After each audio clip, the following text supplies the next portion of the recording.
The Thuruthvel had been watching for 40 years. Not guessing. Not estimating. Watching. Spire analyst Kazretan pulled the intelligence file for the 14th time and stared at the number. 847. Every human warship catalogued. Every hull designation cross-referenced. Every dry dock assignment logged by 3 independent observation platforms positioned inside the human treaty zone.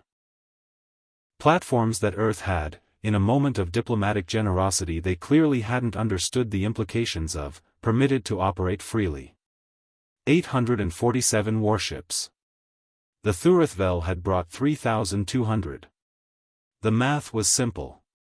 The Thuruthvel were not a species that made war impulsively. They were precise. Methodical. In 12,000 years of recorded expansion, they had miscounted an enemy's military assets exactly once. Against the feral horde in the 7th corridor, and that single error had cost 60 warships and a century of territorial rollback. The lesson had been carved into their institutional memory like a scar that never fully faded. They did not make the same mistake twice. Kazretan closed the file. Outside the viewport, his advance formation held perfect spacing. 400 vessels arranged in the Thuruthvel's preferred deep engagement geometry, with the remaining 2,800 holding in 3 reserve positions 0.3 light seconds behind. The human home system glowed on the tactical display ahead. Sol's yellow warmth looked almost indifferent at this range, patient the way old stars are patient, without effort, without intention. Somewhere inside that light, 847 warships were about to calculate their odds. And find them catastrophic. Spire analyst. His second, a junior analyst named Dareth Kess, approached from the data station. I am noting an anomaly in the long-range composition scan. Define anomaly. A hesitation. The Thuruthvel found hesitation distasteful. The civilian traffic within the Sol system is unusual. For the period preceding a declared defensive posture, human civilian vessels typically maintain routine schedules. Historical baseline suggests a 42% deviation from expected patterns. Civilians evacuate before engagements, Kazretan replied. This is consistent. Yes, Dareth Kess agreed. He returned to his station without the small affirmatory gesture that was standard in Thuruthvel communication. Too quietly. Without the customary postural signal that in their species meant understood and accepted. That absence lodged in Kazretan's awareness like a sliver of metal in a joint, small, easy to dismiss, impossible to ignore completely. He pulled the long-range scan. The system looked empty in all the expected ways. The transit lanes were clear. The agricultural platforms near Jupiter's Lagrange points showed normal operational heat signatures. And 47 registered civilian freighters, massive, slow, ungainly vessels that carried ore and grain and industrial components across the inner system, maintained their usual orbital trajectories without variation. He noted them. Dismissed them. Turned back to his count. 847. He gave the order to advance. The forward elements crossed the heliopause and received no response. No challenge transmission. No formal warning. No alignment of the human defensive formation into the confrontational geometry that every recorded engagement protocol dictated. Human doctrine, as the Thuruthvel intelligence file described it, mandated a challenge broadcast within 90 seconds of a detected military incursion across the system boundary. That was not speculation. It had been observed in 7 documented engagements and 4 treaty-monitored simulation exercises. 90 seconds passed. Then 2 minutes. Then 5. They're watching, Dareth Kess said quietly. They are calculating their options, Kazretan answered. They have none that matter. The forward probes pushed deeper into the system. At 0.7 astronomical units inside the heliopause, they established a full sensor envelope and began the confirmation sweep. Matching detected energy signatures against the registered warship registry, hull by hull, designation by designation. The probes found the warships. All of them. Every one of the 847 registered vessels sat at their expected coordinates, clustered in 3 defensive groupings near the inner planets, arrayed in precisely the configuration that Thurithvel strategic modeling predicted for a species that understood they were outmatched and was attempting a standoff defensive posture. All warships accounted for, the probe operator confirmed. Registry match, 99.3%. Kazreton permitted himself a fraction of satisfaction. 40 years of intelligence gathering, and the numbers held.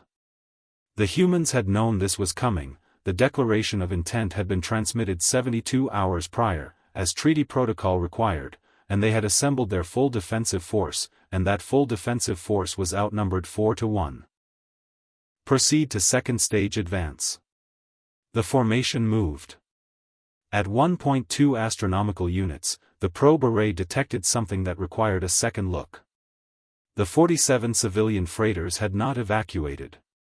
They maintained their standard orbital lanes. Their energy signatures matched the registered output of slow-drive commercial haulers.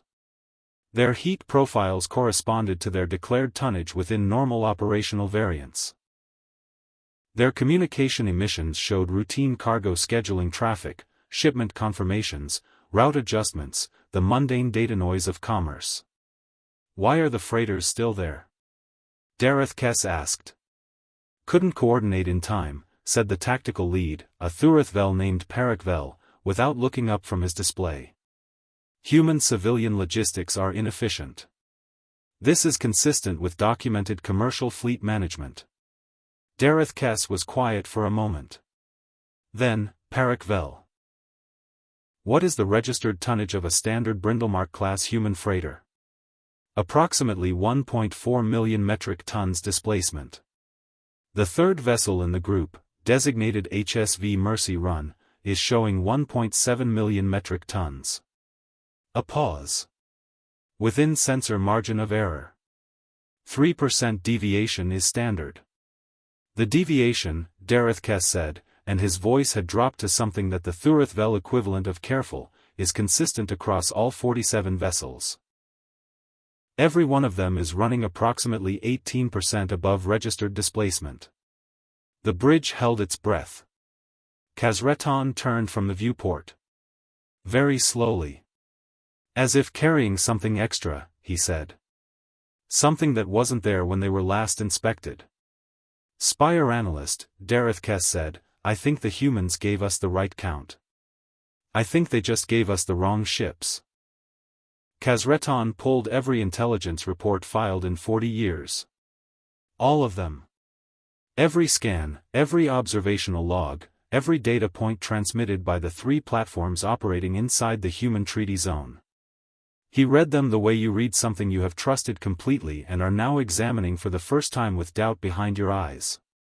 The platforms had been thorough. They had tracked the construction, commissioning, and deployment of every vessel that met the Thurithvel's military designation criteria, reinforced hull plating above commercial grade, weapons hardpoints, power generation capacity exceeding civilian requirements. They had not missed a single warship. He looked at the 47 freighters again. 847 registered warships, confirmed at expected coordinates. 47 commercial haulers, 18% heavier than registered, maintaining their orbital lanes with absolute, deliberate, patient precision. Not evacuated.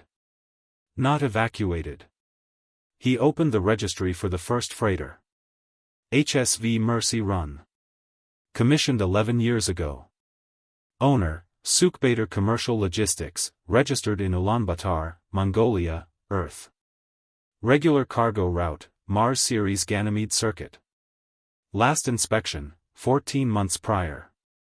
Clean record. Crew of 42. He queried the parent company. Sukbader Commercial Logistics.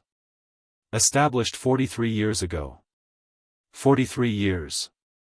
Almost exactly when the Thurithvel observation platforms had begun their watch. He queried the ownership of the remaining 46 freighters. 28 separate companies. Different nations. Different planets. Different orbital habitats spread across 3 star system bodies. All of them established within a 7-year window that bracketed the beginning of Thurithvel intelligence operations.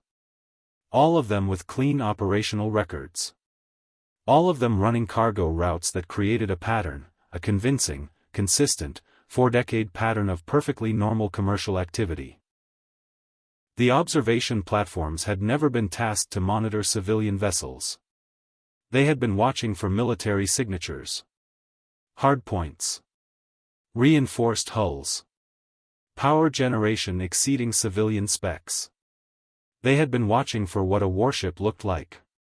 And somewhere, at some point in the last 40 years, someone on Earth had understood that. Full military-grade sensor sweep of all 47 freighters, Kazretan said. His voice was controlled. He was good at controlled. Now. The probes realigned. The sweep took 4 minutes.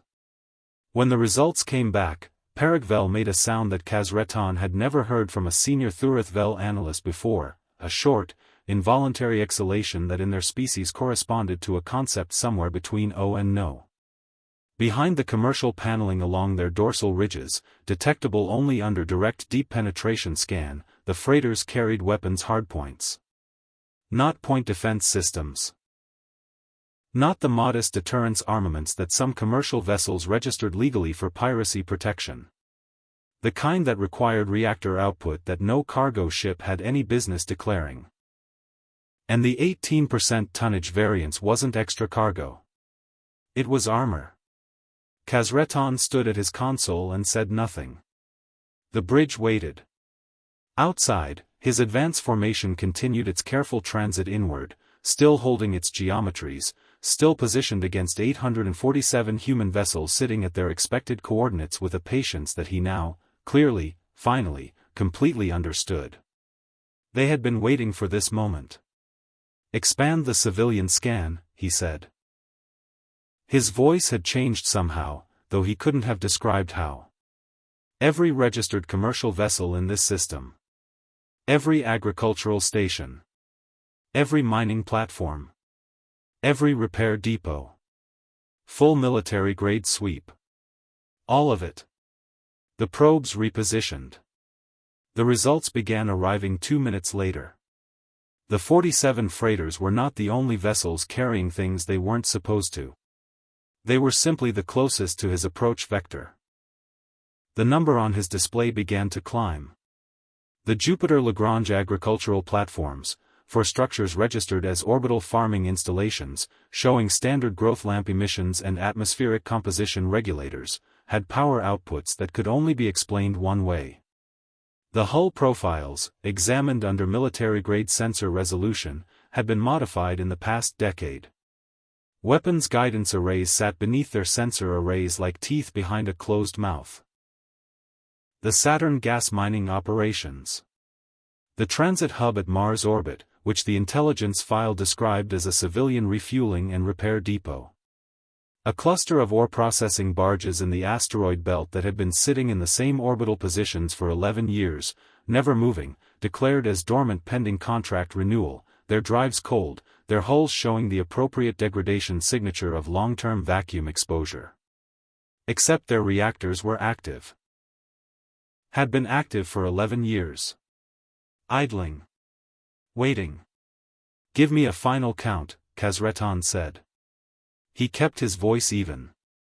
The Thurithvel valued control. He had been trained in control. He had practiced it for 60 years of service and he had never needed it more than in this moment, with this number growing on his display, growing past 800, past 1,000, past 2,000, each new scan adding vessels that had been in plain sight the entire time, hiding inside the infrastructure of normalcy itself, inside cargo manifests and agricultural registries and mining permits and repair depot licenses. 4,000, the probe operator said. A pause. Another scan completing. 4,100 and, another pause. 4,000, 162. Nobody spoke. 3,200 Thurithvel warships. Against 4,909. The math, which had been so clean an hour ago, had reversed itself completely. Kazreton stood at the center of his bridge and absorbed that number and understood, with a clarity that felt almost physical, what had happened. This was not an intelligence failure. The platforms had performed correctly. They had counted accurately. They had reported every single vessel that looked like a warship. That was exactly the problem. The 847 registered warships. The vessels the Thurithvel had watched for 40 years, the ships that had given them their certainty, that had produced the number that had told them this engagement was favorable, were not the real fleet. They were the bait. Their purpose, their sole purpose, was to be seen. To be counted. To create, through the weight of 4 decades of consistent observable data, a number that the Thurithvel would trust. A number that would determine the size of the force they brought. A number that would bring them here. Into a system where they were surrounded. From the human fleet, a single transmission arrived. The challenge broadcast that should have come 90 seconds after the heliopause crossing. It had come 40 minutes late. Kazreton understood why. The delay had nothing to do with disorganization. The humans had waited until the entire advance formation was inside the system. Past the heliopause, past the outer belt, past the engagement range of every single one of 4,909 vessels. They had waited until the geometry was complete.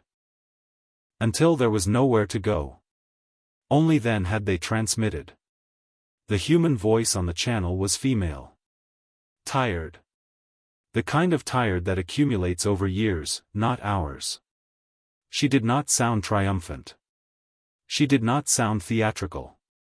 She sounded the way a person sounds when a very long project is finally finished. Thurithvel formation. This is Admiral Narantsetseg Gantolga of the Terran Defense Command. You are inside our engagement envelope. All your vessels are. I'm transmitting our full ship count now, not the registry. The real one. Take a minute with it. There is no shame in taking a minute. The file arrived. At the bottom, a single line of plain text. We knew you were watching. We have always known. This is what we built while you watched. While waiting for the return channel to open, Kazreton watched the probe feed from the vessel nearest the human flagship. The TDS iron compass sat at the center of the human formation. Its hull showed repair work, 3 distinct patches of newer plating along its ventral surface, each one slightly different in color from the original hull, the way healed tissue never quite matches the skin surrounding it. It had been in at least 3 engagements before this one. A background audio pickup from the probe, standard ambient collection, not a deliberate transmission, caught something. Someone on the flagship was singing. Soft. Low. Private. His translation system categorized it as personal comfort vocalization, informal register, not addressed to others, the kind of sound a species produces when it needs to occupy its hands while the mind waits. A melody without formal structure. Structurally simple. Culturally specific in a way his database did not have full context for, some phrase from the steppes of Mongolia or the mountain traditions of Central Asia, the kind of song that exists because it was needed long before there was anyone to write it down. The Thurithvel had no equivalent. They did not sing when they waited. He listened to it without meaning to. It was small. That was the right word. A small sound, coming from a warship that had participated in a 4-decade deception that had just neutralized one of the most meticulous intelligence operations in the history of his species, and the person making that small sound was not celebrating. Was not broadcasting a declaration. Was simply occupying the silence with something that kept her company. He had spent 40 years studying humanity. He had not learned that. The channel opened. Admiral Gantolga appeared on his display. Older than the briefing photographs had suggested, gray threading through short dark hair, lines at the corners of her eyes that were the texture of accumulated sleepless years. She wore field-working attire, not ceremony dress. She looked directly at him without the posturing that species in dominant positions typically performed. She just looked at him. "May I ask you something?" Kazretan said. "You can ask. How many of your people knew?" He gestured toward his display. "Of all of this. How many individuals participated in this, maintained it, across 40 years, knowing that we were watching, that the platforms were recording, that any one of them could have?" "Everyone," she said. "Every dock worker. Every cargo pilot. Every maintenance engineer on those agricultural platforms. Every person who loaded a falsified cargo manifest." She paused. Something in her face shifted, not quite a smile, not quite grief, something that existed between the two. "We don't keep secrets from each other. A breath. Just from people who mean us harm." He had no answer for that. She waited. Patient. The way someone is patient when they have been practicing it for a very long time. "I am proposing a withdrawal," Kazretan said. Admiral Gantulga said nothing. "Complete withdrawal. Immediate. Organized. My entire formation." He held her gaze. "I require assurance that we will not be fired upon during the transit sequence." "You have it." "That is," he searched. "That is a significant concession for a force in your position." "You're not our enemy," she said. "You came here because you believed the numbers were favorable. We intended you to believe that. That's different from wanting a war." A pause. "The goal was never to fight you. The goal was to make sure you understood that fighting us would cost more than anything you might gain. You understand that now." He looked at 3,200 vessels on his tactical display. He thought about what it meant in the record. A withdrawal without a shot fired, against an enemy whose actual strength had been hidden not through technology or subterfuge but through the coordinated silence of an entire civilian population across 4 decades. The Thurithvel Strategic Review Chambers would spend generations analyzing this. The precision of it. The patience of it. The extraordinary ordinariness of the mechanism. Cargo routes, farming permits, mining licenses, the unremarkable daily business of a species going about its life while building, piece by piece, year by year, a force that the galaxy's most methodical intelligence apparatus had sat 3 platforms in front of and never once seen. "I require one additional thing," he said. "Name it. Your full count. With vessel classifications." He met her eyes. "Not to plan another approach. To correct our records. This required something like honesty. We do not repeat errors. We require accurate information to ensure there is never cause to attempt this again." The Admiral studied him for a moment. "I'll send you everything," she said. "Full technical specifications. If you know exactly what we have, that seems more likely to keep things quiet." Her voice carried no triumph in it. Only the flat, factual tone of someone stating the obvious. 40 years is a long time to build something nobody wanted to use. He initiated the withdrawal order. 3,200 vessels turned in their geometries and began the long transit back toward the heliopause. No shots. No debris. The human formation held its sphere for 7 minutes, then dispersed, the freighters returning to their cargo lanes, the agricultural platforms settling back to their orbital rhythms, the asteroid ore barges going dark again, patient as they had always been patient, in their 11-year dormancy that had never actually been dormancy at all. Going back to looking like nothing. 11 hours later, 3,200 Thurithvel warships crossed the heliopause outbound. Kazretan filed no preliminary engagement report. There had been no engagement. He filed instead a strategic reassessment notice, the classification his doctrine prescribed for operations halted due to information correction, and attached the full file Admiral Gantolga had transmitted. 4,909 vessels. Named. Designated. Crewed. The ones that looked like warships. The ones that looked like freighters. The ones that had spent 11 years sitting in the asteroid belt looking like abandoned hardware. The complete record of what 40 years of civilian cooperation, in ordinary jobs, with ordinary paperwork, in complete silence, had produced. He added an observational note in the margin. The humans permitted us to watch them for 40 years. They permitted us to count. They built the number we would trust, and they maintained it with the participation of an entire civilian population, none of whom disclosed it. This was not a military deception in the conventional classification. It required something I do not have a precise tactical term for. They were not afraid of us. They were patient with us. He sat with that for a time. Dareth Kess entered the analysis chamber. He had been quiet for hours. He stood at the threshold and did not immediately speak, which was unusual for him. "What do we tell the tribunal?" he asked. "The truth," Kazretan said. "They will want to know why the intelligence platforms failed to." "The platforms failed nothing," Kazretan said. "They reported every vessel that looked like a warship. They were correct. The count was accurate."